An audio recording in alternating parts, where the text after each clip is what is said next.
Took a job cleaning out old barns in Arkansas. I wish I'd have left the last one alone. I've seen all kinds of shit since I started working for Ozark Reclaim and Clear. Raccoon nests in tractor seats, syringes in hay bales, a whole dead cow inside a collapsed shed once, just bones and teeth like somebody peeled it like an orange. But nothing like what I found last week in the barn behind the Wells property in Marion County. The guy who hired us was some real estate flipper out of Memphis. Said the previous owner died in 2004, the land went unclaimed, and the county finally released it. The farmhouse was collapsing, but the barn was sealed tight. Lock was welded shut, windows blacked out. He wanted it emptied, cleared, salvaged.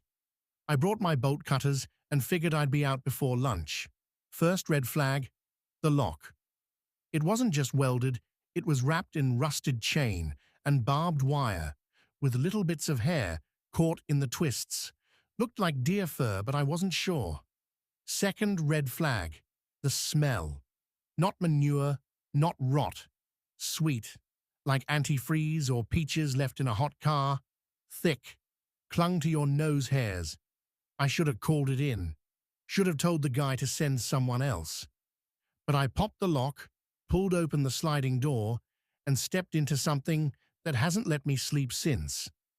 The inside looked like it had been untouched for decades. Old lanterns hung from the rafters. Mason jars lined the shelves, full of cloudy liquid and curled shapes I didn't want to examine. There was a giant plywood circle in the center of the barn, painted with a symbol I didn't recognize. It looked burned into the wood, but the worst part was the chairs, 7 of them, in a ring. All different kinds, a metal folding chair, a wicker patio lounger, a kid's high chair, and all had the same thing bolted to the back, mirrors. Not store-bought mirrors either. These were hand-cut shards, silver backing faded, still caked with dust and smudges. Each one pointed toward the center of the ring. I walked around the edge, careful not to step inside.